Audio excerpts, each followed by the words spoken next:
Welcome, welcome, welcome. Welcome to the fourth installment of Dear Chicago, of our Dear Chicago series, Dear Chicago Men of MAAFA Speaks. We started this journey almost 1 year ago in February. And a few short weeks later in March, the world came to a halt as a result of COVID-19. Much like the rest of the world, we shifted as much as we could online. And as a result, cyber circles were born. During the cyber circles, we would struggle to redefine our process, but redefine we did.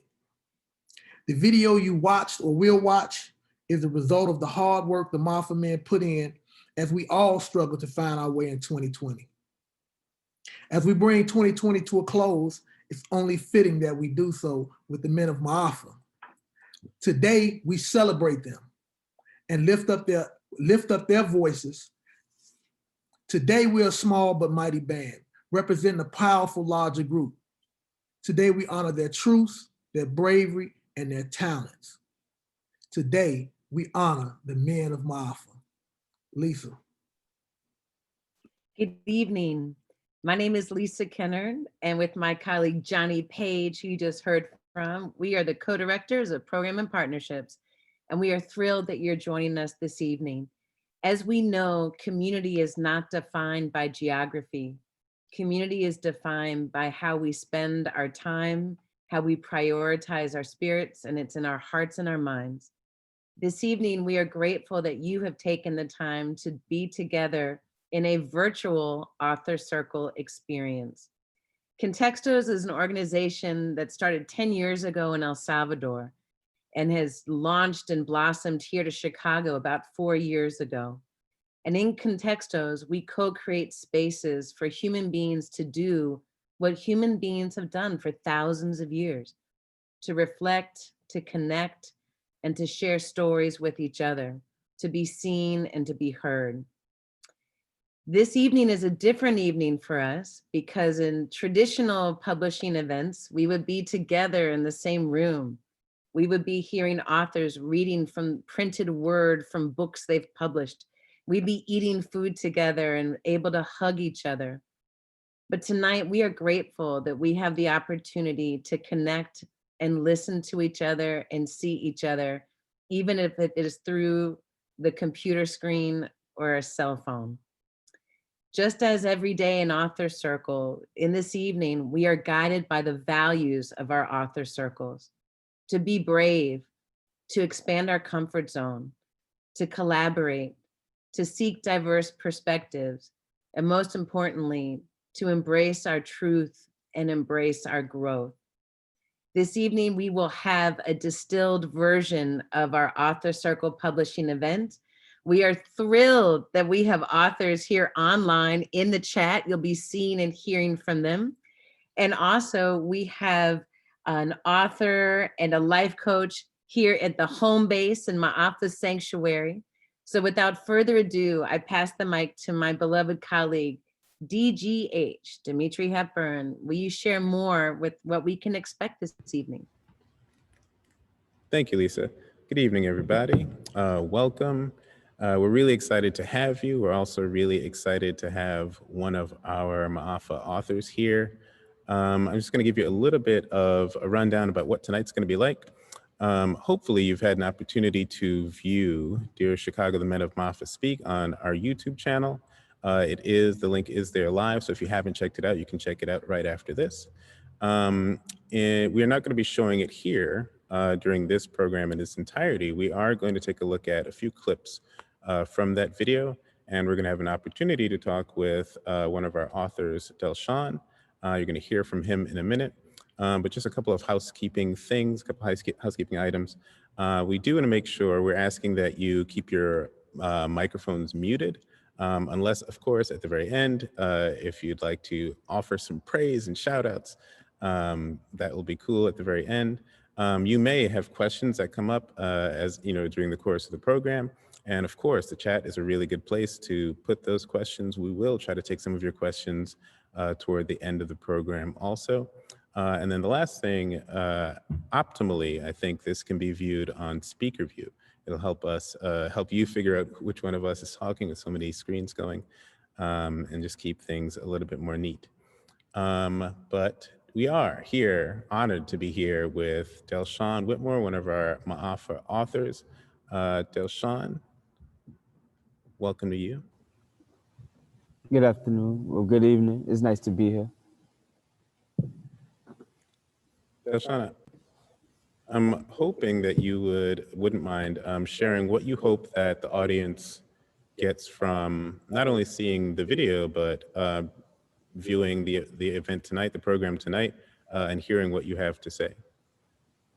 I hope one of the main things that's gained from this is exposure of the MAAFA workshop as far as our connection with ConTextos, the work that we're doing in our community, and the uplifting mindset that we're trying to bring to our community and young men and women. Thanks, Delshawn. So we are going to take a look at a couple clips from the video. This first one is about a balcony mindset. I'm going to play it, and then we'll talk a little bit about it on the other end.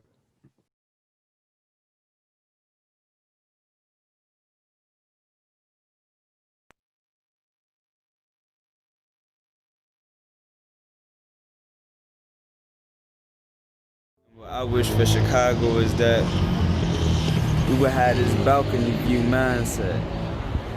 You see this beautiful city? If everybody knew that you didn't have to live on that base level, that you can do and be greater than what's just afforded to your eyes in the time, like you think you limited to what's in your vision, the drugs, the crimes, the guns. And we know we're not limited. We know we don't have to be a product of our environment. We don't need to be a slave of our environment. We can be and do the things that we want to see in our community, so that that one step that we take leads to our community following in our footsteps. So Delshawn, I'm wondering if you would tell us, what did you mean when you said balcony view mindset? So the balcony view mindset is a concept that was introduced to me by Reverend Marshall Hatch Jr. And that concept is about not limiting yourself, especially mentally, to what you see in front of you. The balcony mindset is about elevating yourself, allowing your mind and your intellect to be broadened. It's about self-growth and understanding that you're not limited. You are actually limitless. And understanding that you have power and you have purpose and you have reason. There's an ability to grow. There's an ability to develop and to grow, to put growth into others. So that balcony mindset is an evolved mindset, and a mindset that we all should take an approach at having. Thank you.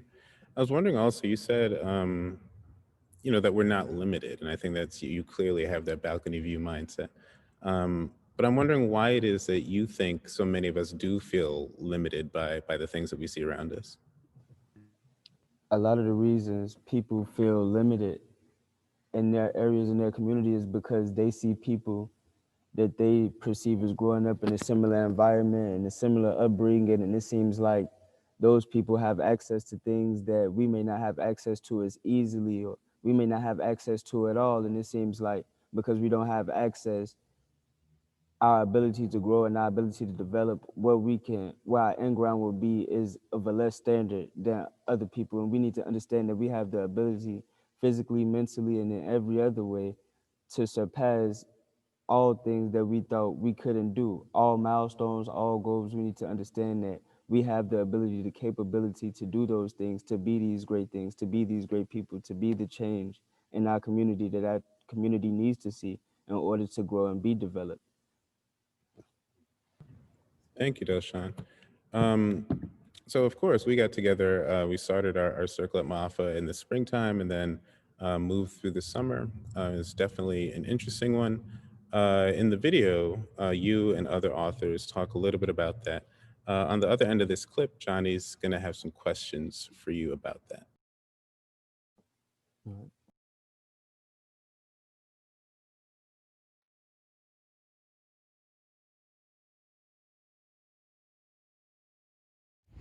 This summer in Chicago has been like no other. And that ain't got nothing to do with the weather, but it's hot and chilly at the same time. It's so cold because we so close, but yet we so far away. We all in contact, but yet we all so distant. Together and divided. For what? It's been kind of chaotic for this summer. You know, there's been a lot of killings, a lot of stuff. I try to stay away from it. You know, it's possible. It's hard to be as a young black man, so you know that's the hardest part of being in Chicago is being you. So that's tough. My summer in Chicago, this summer been good. You feel me? Because I made it throughout the summer. We're in fall now, so you feel me? Anywhere, anybody in Chicago will tell you, all right, I made it through the summer, so that's a good summer. You feel me? I had fun, I did some things, but I made it, so that's great. You feel me?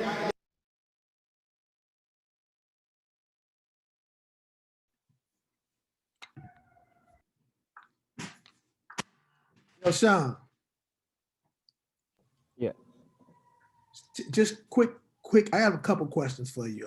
One, tell us about West Garfield, right? For those of us that don't know nothing about West Garfield, tell us about West Garfield. So West Garfield is actually my home. West Garfield is an area that is always, especially recently, on the come up, improving. You come to the West Garfield, if you're not familiar with the West Garfield area, you may hear many narratives about what goes on in this area, but being from this area, it's a lot of developing community projects that's building our city in this specific area that's growing the people and the land. There's a lot of different things going on in this community, from landscaping to youth ministry to, if you name it, food ministry. If you name it, we got it on the west side in this West Garfield area. So it's so much community building going on. It's interesting to be a part of. It's fun to be a part of. All right. So my other part of that question is, when we hear about West Garfield, we don't hear about all these things that you're talking about, right? We don't get to hear about these beautiful things that's taking place in West Garfield. How does that make you feel, and why is it important for you to share those things versus the narrative that's always, or that's most commonly connected with the community? It's important for me to give the information as far as the positive things that's going on in our community, because there's so much negativity that's portrayed on us. That's a part of the reason why our community feel is limited as it does. If our community understood that the things that it feels like it need access to, a portion of that could be gained from within their community, they would know that the strength is in number is already here. We have the power to come together and grow together. But when you hear so much negativity, it's like how we were speaking about in the video, it tears you apart and divides you as opposed to bring you together, because you are afraid to interact as opposed to fellowship with one another. So it's encouraging for me to provide the information of the different groundwork and things of community development and landscaping in the community to beautify the community, because that's the type of portrayal or narrative that we should have, because that's who we want to be. Thank you. Thank you so much, Delshawn. No problem. Thank you. Thank you, Delshawn. One of our authors, one of your colleagues in your cohort, Jerome talked about what motivates him. One of the things that he said motivates him is everybody here at MAAFA. Lisa is going to have some questions about this clip for you in just a minute.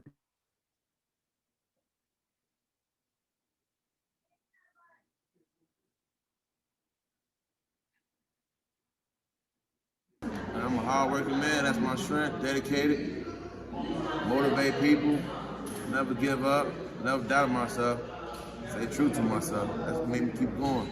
Dear Chicago, my name is Jerome Jitters.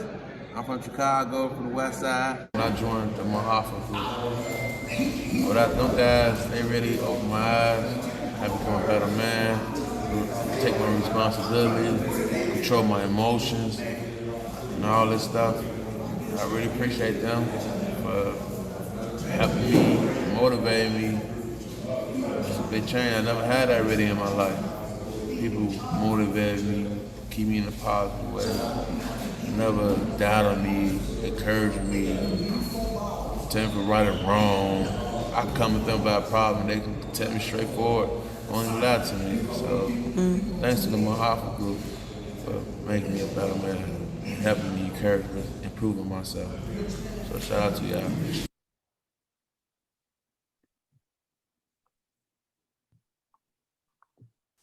Delshawn, thank you for representing a strong and mighty circle. I see here on the chat that we have some authors that have tuned in. If you are a MAAFA author, please drop your wisdom and love in the chat. I see you, Isaiah. I see you, Tyshawn. I see you, Devron. And wonder if, Delshawn, if you could share, because you're in this live sanctuary studio and other authors might share in the chat, what should the world know about MAAFA? What brought you to this extraordinary MAAFA community? So my introduction to the MAAFA family was actually through a friend who was in the third cohort last year. And he introduced me before the fourth cohort actually began. So I was introduced to the life coaches before I even knew they would be my life coaches. So by the time the cohort started, it was growing, it was developing mentally and physically as well as spiritually. And spiritually was most important.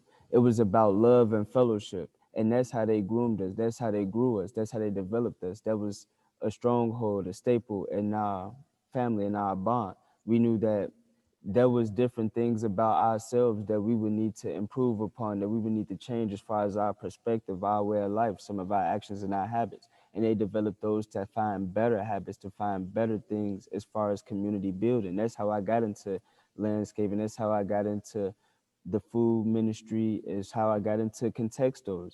So the opportunities that they provide, and even the brotherhood and the camaraderie that they provide, is an encouragement and a building. It's a stepping stone for young men in the community who may not have that, who may not have that support, who may not have that person to talk to. It's a pillar for people who want to be something, who want to be a change in the community, but may not know where to start at.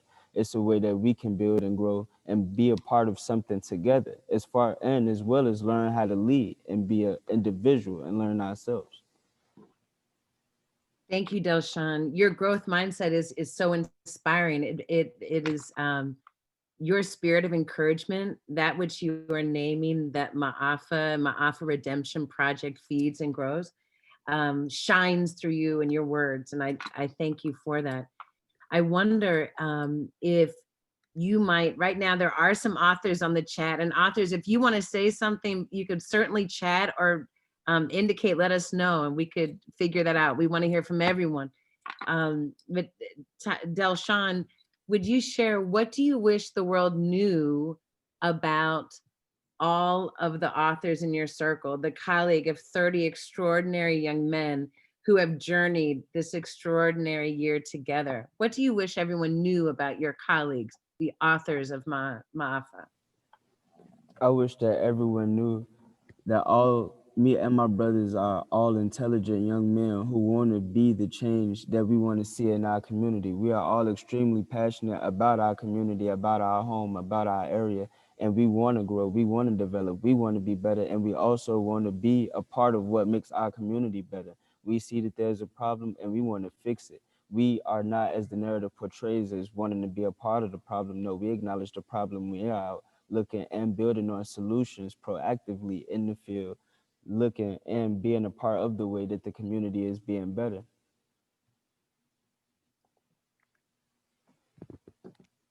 Well, bless you. Oh.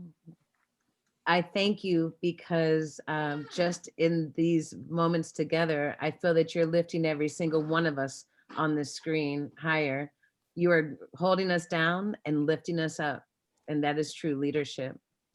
At this time, I would like to introduce a gentleman who is part of the Dream Team, part of the mighty generation of leaders who are building MAAFA and co-creating space for authors and leaders such as Delshawn. I'm honored to introduce one of the extraordinary life coaches, Mr. Dwayne McLean. I wonder if you would introduce yourself and if you would tell everyone online, like, what is MAAFA? Who is MAAFA? Would you explain to us who MAAFA is and what brought you to MAAFA? Well, first, my name is Dwayne McLean, and I'm one of the deacons of the church, actually the youngest deacon in the church.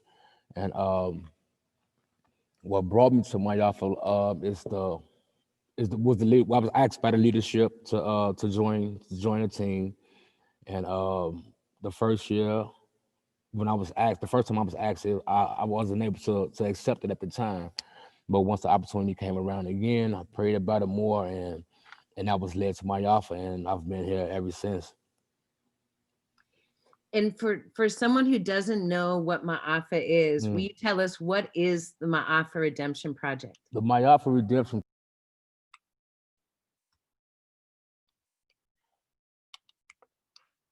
Oh, you know, I think we can't hear you. I might just, yeah, let's see. Can you hear me now? Yes, bless you. Thank you. Okay. And what I was saying that that MAAFA is a safe space that has been created for what society would deem as high risk individuals or high risk youth. But it's so much more. It's a ministry that allows the individuals, the fellows, to just come and express themselves and able to learn who they are, because of a lot of things that they've learned or have been taught over the years is false. So we try to come against those falsehoods that they've been taught and instill with them the truth of life. And MAAFA is an engine that's really just running that and changing men, going into our fifth year, and it's just a magnificent opportunity for men to come and explore themselves more and just elevate to the next level, to use a cliche tune, to become boys, from boys to men. So it's an awesome thing. Blessings. Would you tell us more about the actual term MAAFA? What the name means? Would you be able to share? It was derived from it's all come from the transatlantic slave trade, where you know, of course, how that goes, the harshness of that of the trade scene and the restoring of the men, and all the way from the MAAFA, from the trek over, the hideous trek over, even coming to the Sankofa, so where we have the chance to reach back and obtain or reach back and get what was lost or what was behind us and bring them forward as well. So it's like oh my goodness. I mean, to put it in a mild manner, it's just a term of endearment, if you would. Bless you. Thank you. And so the MAAFA Redemption Project was launched at Mount Pilgrim Church by Pastor Hatch and Pastor Hatch Jr. Is that correct? Can you tell us a little the history of MAAFA? Actually, it started from across the street, when some of the deacons of the church, some of the men of the church had started a youth basketball center, almost in a sense, where they gave the guys a chance, an opportunity to get off the street and do something different on a Friday nights. And not only from that point, but actually a ministry of the church with the Mount Men ministry. So all of these things played a part into building up into the MAAFA ministry as it is today. And would you share, when from your view, your nuanced view of, you know every individual in MAAFA. I'll say, as someone that's been honored to be a part of facilitating author circles at MAAFA, Mm-hmm. we say all the time, when we step into MAAFA, the energy is different. It feels different. We see, just in terms of the relationships between life coaches and the authors with each other, just the tone, the expectations, the energy there is transformative for us. Whenever we leave MAAFA circle, we feel uplifted and grounded at the same time. Would you share from your perspective what you've seen in terms of the positive impact of MAAFA in the lives of everyone? Oh wow. Oh, it's it's a it's an up and down roller coaster ride, almost, in a sense, because of course when the fellows first come into our and come to us, they are apprehensive, and they're not willing to open up and share and be so quick to tell you what's wrong with them or what they've been through. So after a few months go past and they realize that we are here, and just not here, but we are really here for them, they get to understand and see that, okay, well, I can trust these guys, or I can believe in them. You know, we share our stories as well, because we believe in being transparent, So once they see that we've been through some of the things, once they realize that we've been through some things that we've been through, then they're able to relate to us more. So once they start to warm up to us and start to understand and see that we are here, really here for them, and that we truly love them, then they start to understand and be like, okay, cool, I can talk to them now. And that's where the transformation really starts. Once they get that sense of security and that sense of trust and that sense of love, once they finally get that, now they can start to transform. Now they can start to open up and start to share with us some of the things that may have led them to the situation they are in. So it's I don't want to say bittersweet, because it's sweet all the way through, even the hard times, and to the point where they finally realize it and it dawned on them like, okay, this is really it right here. I mean, it's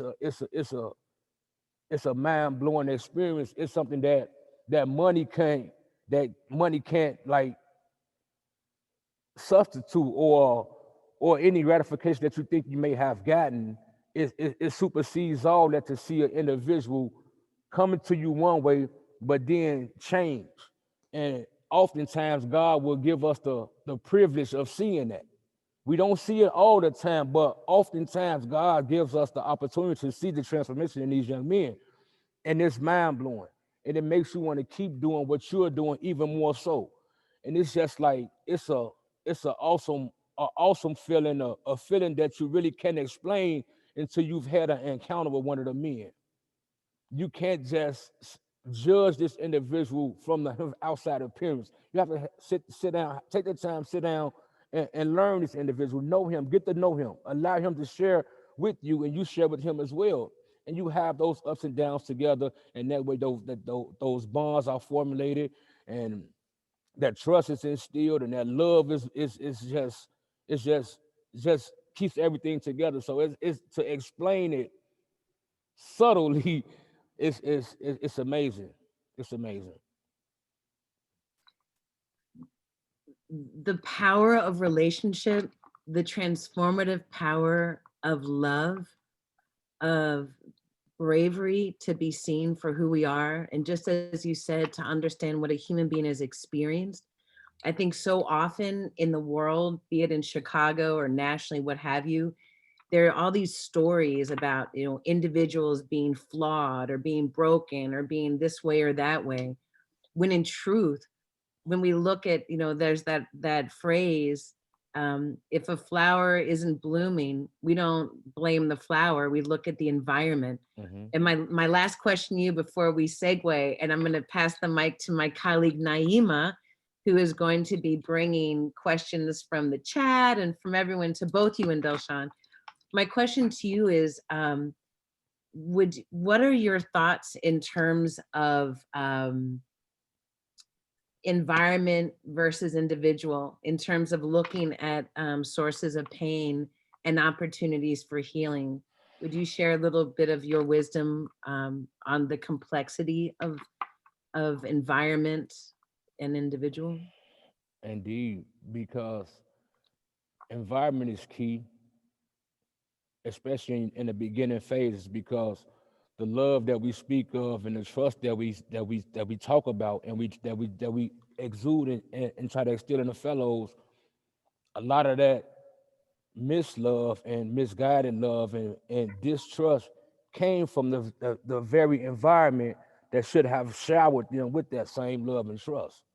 So for that environment to be corrupt or not suitable for growth, it could very well alter the individual to a point that he want to go left or oftentimes go left and not all the time go right.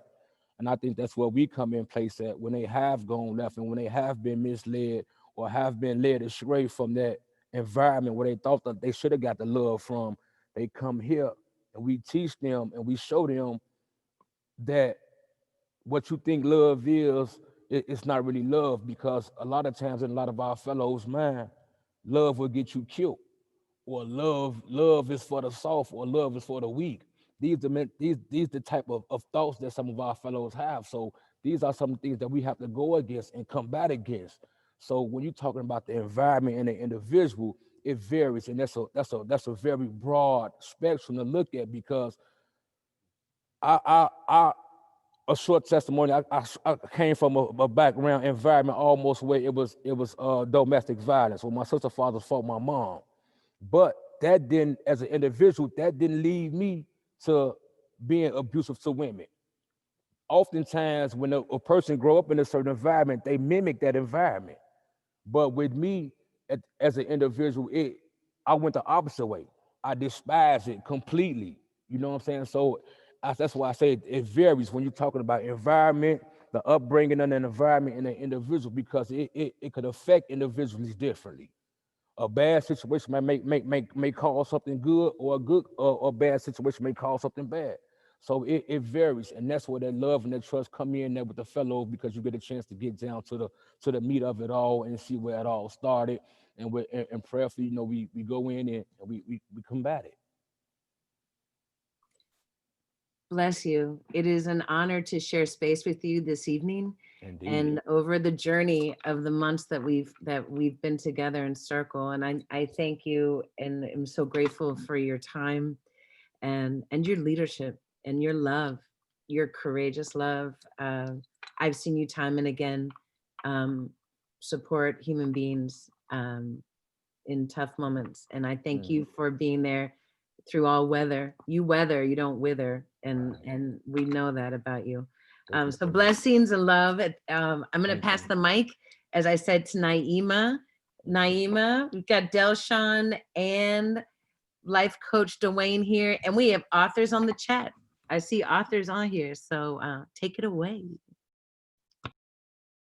Yes, thank you all so much for being here tonight. I just want to say, Delshawn, you are a breath of fresh air, my brother. I appreciate you and what you have brought to the space, to this space, and just what an anchor you have been at MAAFA, and how I've gotten to know you in such a short time through your writing process, back end of your writing process with ConTextos. If you all haven't had an opportunity to watch the film, please get onto YouTube and watch the film. It is a great switch from what we're used to seeing when we turn on the TV.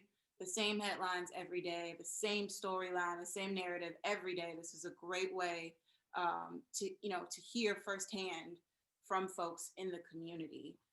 And with that, I want to start with the question, Delshawn, this is for you. Why is it important for young Black men like yourself, Black men, Black and brown communities, to be able to tell their own stories in their own words and in their own voices?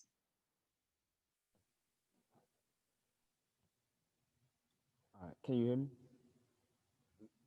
So it's important, especially for young Black men, to be able to express themselves in their own words, to express their own feelings, because a lot of times as a young black man, you feel silenced, you feel voiceless, you feel like you don't have the right to speak or that your opinion doesn't matter. So it's encouraging and makes you feel empowered to be in a space where your voice is heard, where your voice is encouraged to be powerful, where you are encouraged to express your emotion, your truth, so that you can be understood or even greater understand yourself and those around you.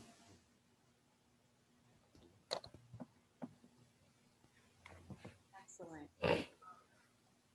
Next question and a follow-up to that. What has this, and this is a question for you and any of the other authors, this is an opportunity for you to kind of weigh in as well, as many of us have not been on the full journey with you, but what has the memoir writing process been like for you, and what has it meant to you? What does it mean to you?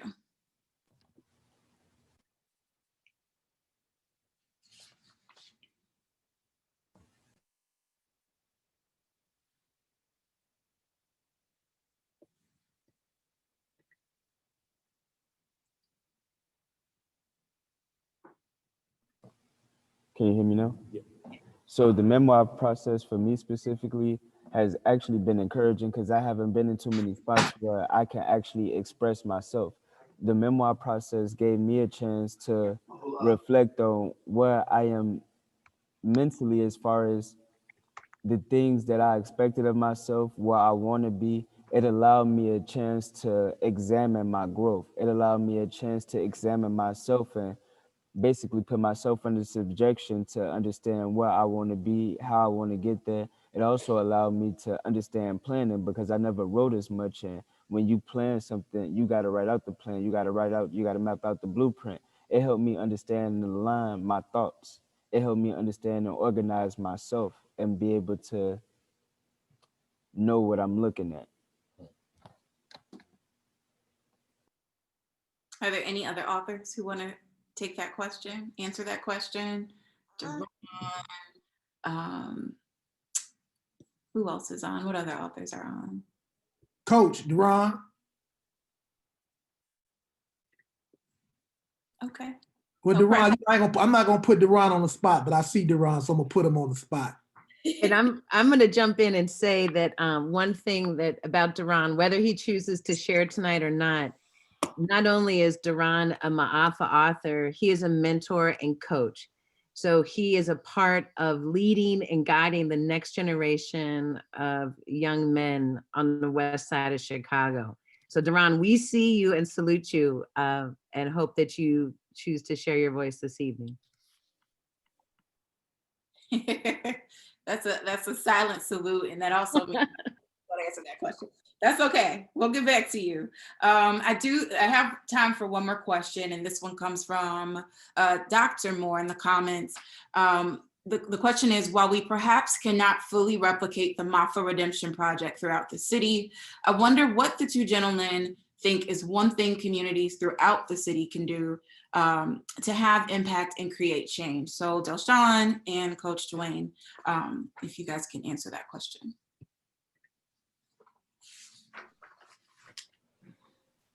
So one thing that I noticed is that it was this question that well, actually, even though this is not what I noticed, one thing I wanted to bring up, it was this question that said, do you think you can change people one person at a time, or can one person at a time not change anybody? And by the time we were done with it, you realize that one person at a time does make a difference.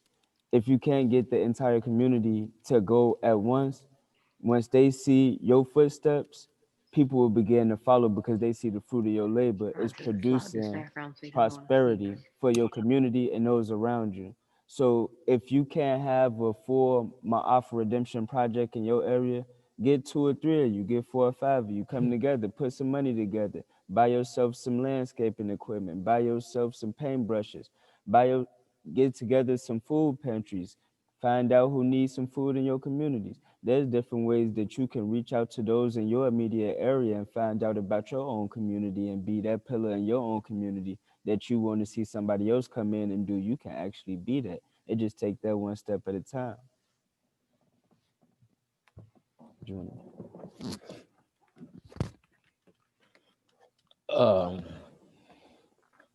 When we on? I agree somewhat with Sean, but you know, he's the young politician. So on a more I think realistic, not necessarily realistic, but on a more environmentally same tip. Each community is different. Even from West Garfield to North Lawndale, from North Lawndale to Austin. Even though we are all out west, but there are all different codes and ethics and morals that certain blocks or certain neighborhoods go off. And basically and simply put, the churches have to get involved because just individually and manpower, 1 or 2 men, 2 or 3 men, okay, yeah, that's cool, but that's man. That's manpower. It take more than just the power of man. It take that supernatural strength behind us to get us up daily to deal and face the hardships of society. Every day we experience something. Every day, just not on the news, but even within our own walls of our church, with our fellows, we experiencing different things. Not to mention once we go home and deal with our own personal lives. So it takes more than just, yes, man has to be willing, don't get me wrong, but it takes that power of God to give you that strength and give you that supernatural strength that's going to be effective in dealing with the things that we're dealing through, because this is not flesh and blood that we're fighting against right now. It's not for this flesh and blood right now. This is some higher things going on right now, because we are seeing some uncommon things. We are in some uncommon times. So that let us know that it's just not the normal, typical thing that's happening. So we can't combat the abnormal with the normal. We need the power of God.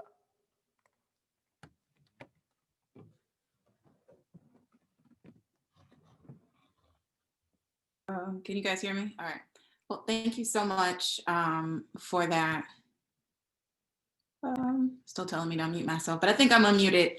I just want to salute each and every one of you for all of the incredible work that you are doing for yourselves and ultimately for the community. I think it's powerful. And kudos to our authors who also have producers added to the resume now. That is phenomenal, and continue to share your stories, continue to raise your voices, and continue to do the incredible work in the community. With that, I'm gonna swing it over to Brother Dimitri. Thank you, Naima. Wow, you guys. If you didn't know, now you know what's going on here at MAAFA Redemption Project. If for some crazy reason you have not yet had an opportunity to check out the video in full to hear what Delshawn and the rest of his cohort has to say to Chicago and to the world beyond, then absolutely you can find that video on our ConTextos YouTube channel. If you go to YouTube and search ConTextos Chicago, you will find it. Of course, there are other ways to keep in touch with us. You can follow us on Instagram, Twitter, Facebook, and of course, go to www.contextos.org for more information about our programming throughout the city. With that, Lisa. Thank you, Dimitri. In this space, I would like to take the time to honor every human being that has made this possible. Starting with the human beings that are right now in virtual space with us. You said no to other things so that you could say yes to being here this evening.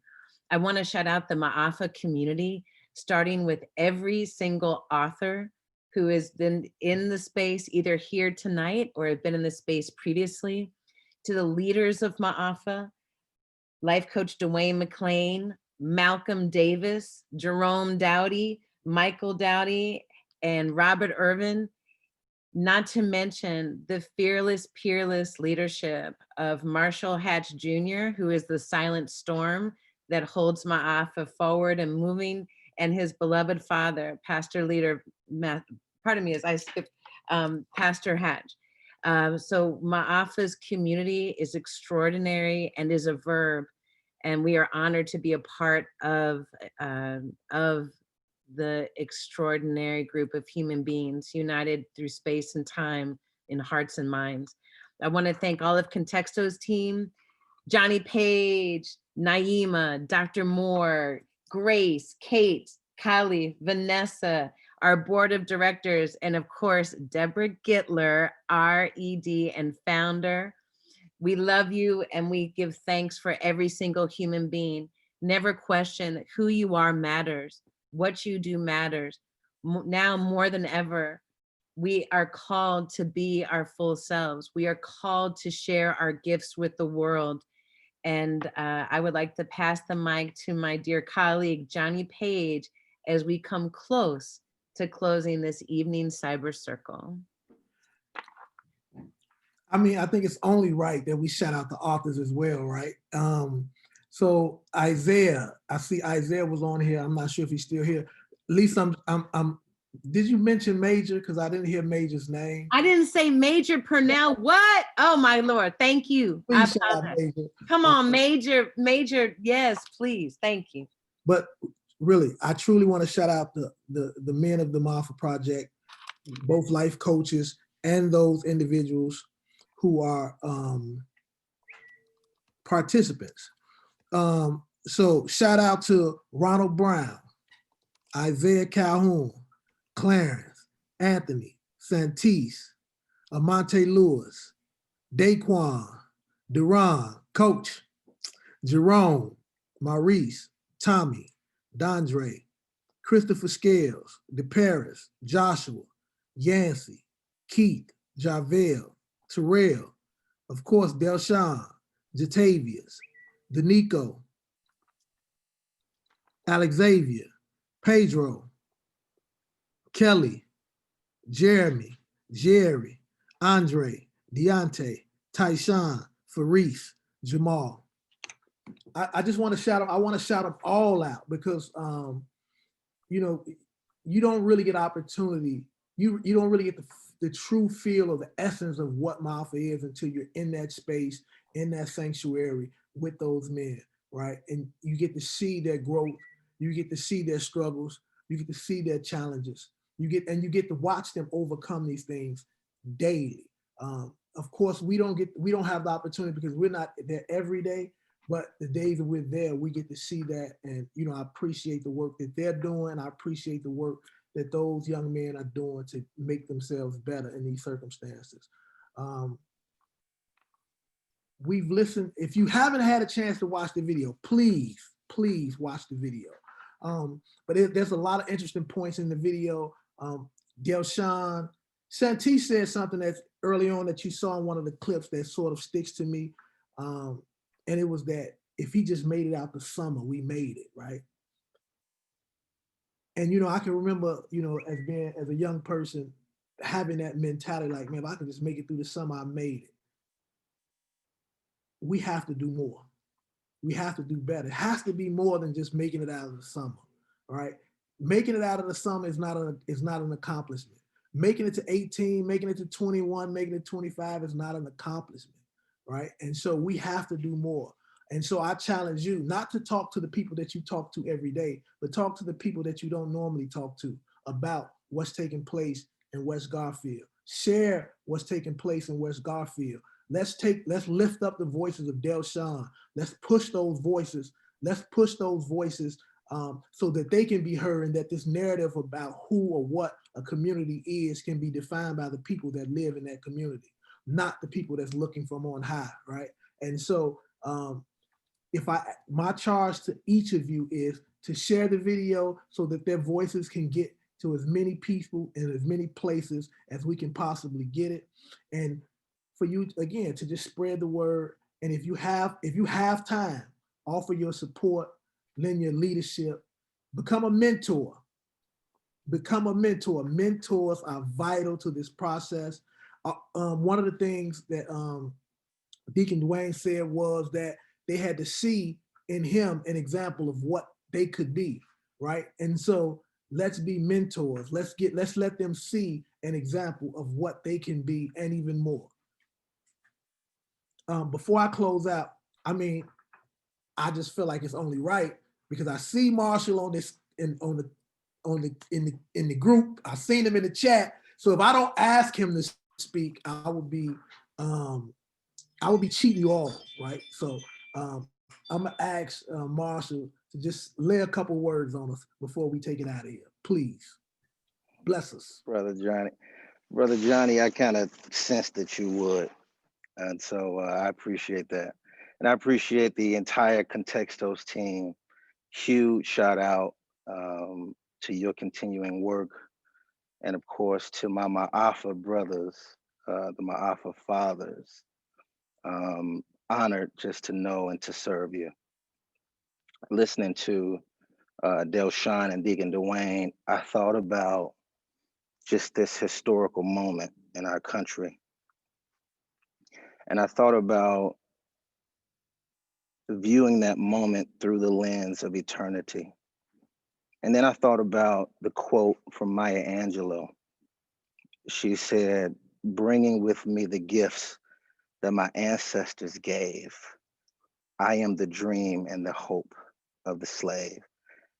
And Deacon Dwayne, he described what MAAFA means. You know, it's the great disaster, the catastrophe that was the Middle Passage and the ensuing effects.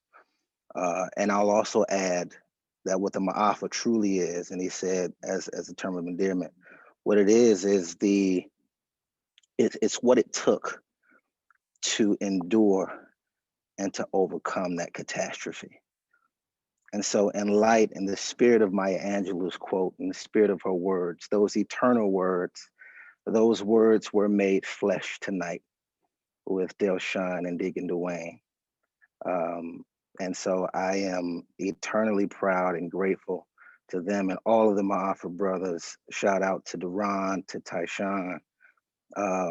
Shout out to Suzanne, who's probably the newest member of Team MAAFA. She's been leading our MAAFA Earth effort. But glory to God for this continued work. He's brought all of us together for such a time as this. And I'm just proud to be alive, happy to be alive. So God bless you all, love you all, happy holidays, Merry Christmas. Thank you. What a way to end the show, right? What a way.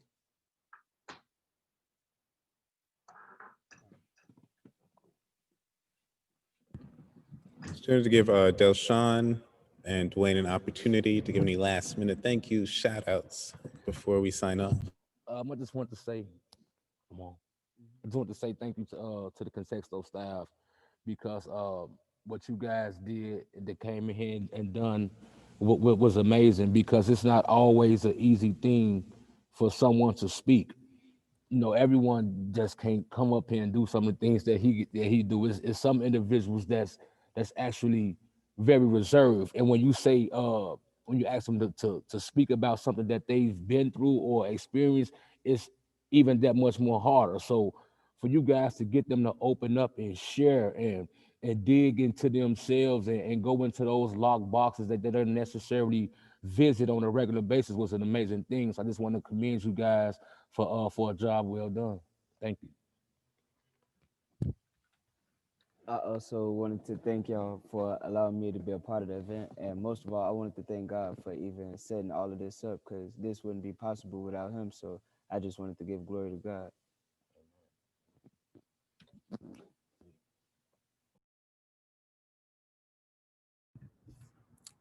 Thank you guys. And thank you everybody at home for tuning in, for being with us. We really do hope if you haven't, or even if you have, that with this added context and background knowledge that you'll take another look at the video if you haven't so far, and keep in mind all that you've heard tonight and take that with you into the world. Thank you guys for being here.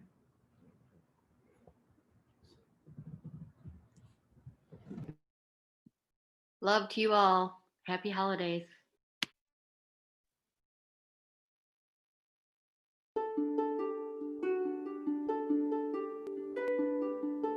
Y'all, that was great. Love you. Mwah.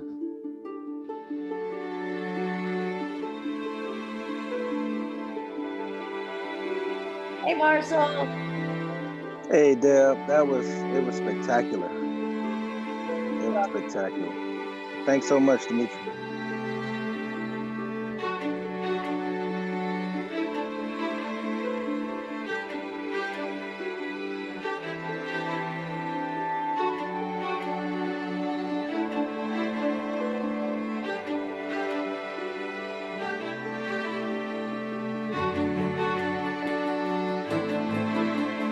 I want to shout out CJ, our AV ninja behind the scenes, doing the impossible every day with Dimitri Giovanni Hepburn, ninjas, producers, tech stars.